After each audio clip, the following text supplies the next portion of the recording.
देखी बराबर बोलो बोलो हमारे पीछे जरा छोड़ दो का है रहो इशारा से साइड हम कोहर ना बोलो कोहर के हमारे पीछा कोई छोड़ दिया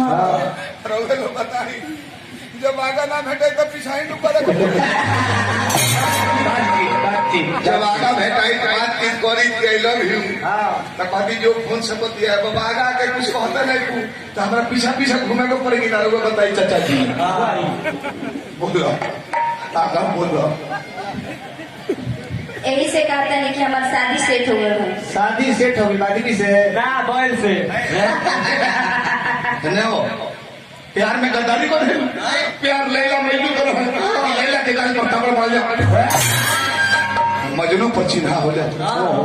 मजनू के डाल पर कोड़ा से मारा जाए मिल में लैला पर चिन्हा हो जाता है कितना दिल से प्यार है मालिक लैला के केहू धीरहू से तबरात मार दे तो मजनू के जान जा की मारल गाड़ी लैला केहू मरले ये भरी के लैला मजनू बॉम्बे से लैला के कहियो पे मार लो मजनू जानते नहीं कहियो तबड़ मार दूंगा पता नहीं कि चिन्हा ढेर से थोड़ा रहा तमात में नौर आ जाता है बोलो बोलो जा हम हुआ करो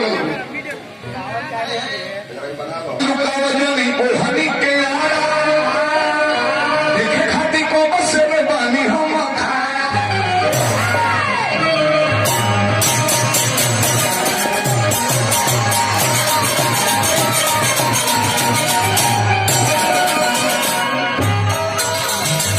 पहले गाना यूट्यूब पर डाला यादों ने पहले बाबा जी कौन सा बेस कौन सा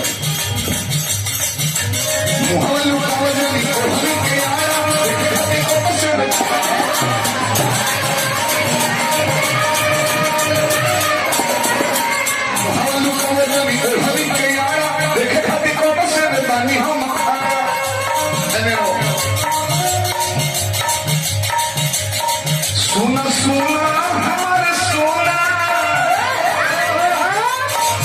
ढेर प्यार जानी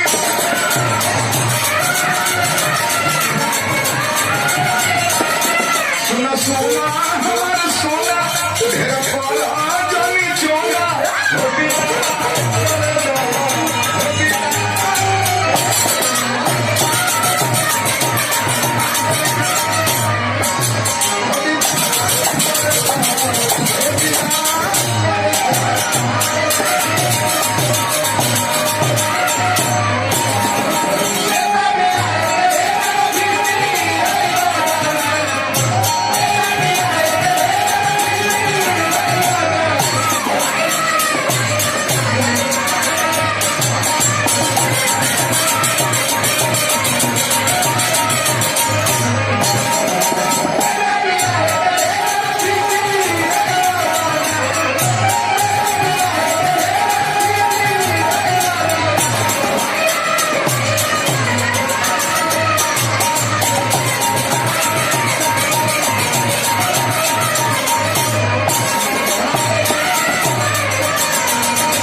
करार के फोन पर बतिया के अलू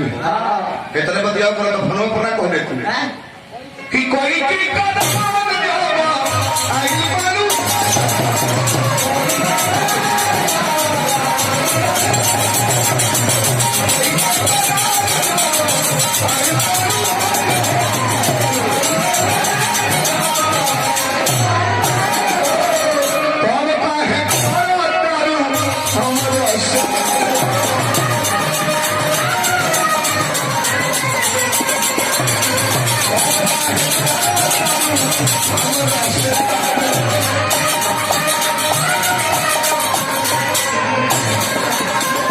रविशंकर का है समूह समदिल कवि जी उनका लिखल गीत है एक अच्छा शब्द बढ़िया लिख रहे हैं मैना छोड़ा छोड़ा पानी मुहम्मद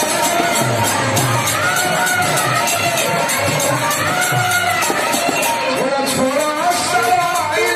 पानी मुहम्मद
दूसरा पद गीत के बाद पियोकर का रोल करना बढ़िया कोई नहीं बाबा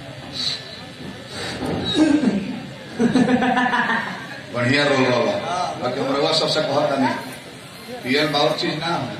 तने मरे चलत आवे अगर बाबू रहे तो भारत सरकार फौजी जवान लोग के 100 रुपये में फूल बोतल दी रोज से पियो फायदा करी बुखार लगा बा फौजी बड़ा बॉर्डर पर आ 2 पैक 3 पैक मांग रेडी हो जाए ऊपर लिखल बा 3x रोम 3x माने का है रोमन अंक में आई लिख बा 1 हो भी लिख बा 5 हो x लिख बा 10 हो 3x माने 3 गो x माने 10 के 30 दिन RUM रेगुलर यूज मेडिसिन दवा की तरह यूज करो ठीक रहे एक बार एक बोतल मार लो तो नली में ढुक ना जेबो ये निमन चीज हो तो कितना खाइए 25 ग्राम में एक बार लेके 5 लीटर पी लो तो पता है कि 6 लीटर पी तो बड़ा पानी चढ़ता है कामाख्या सिंह मानी बेलूरा समाज के अध्यक्ष महोदय बेलूरा समाज अरे अच्छा हो सकता बहुत बहुत पुरस्कार देनी बार बार हार्दिक प्रणाम बा ऐसा नहीं नाम मत बोलवा दे लोग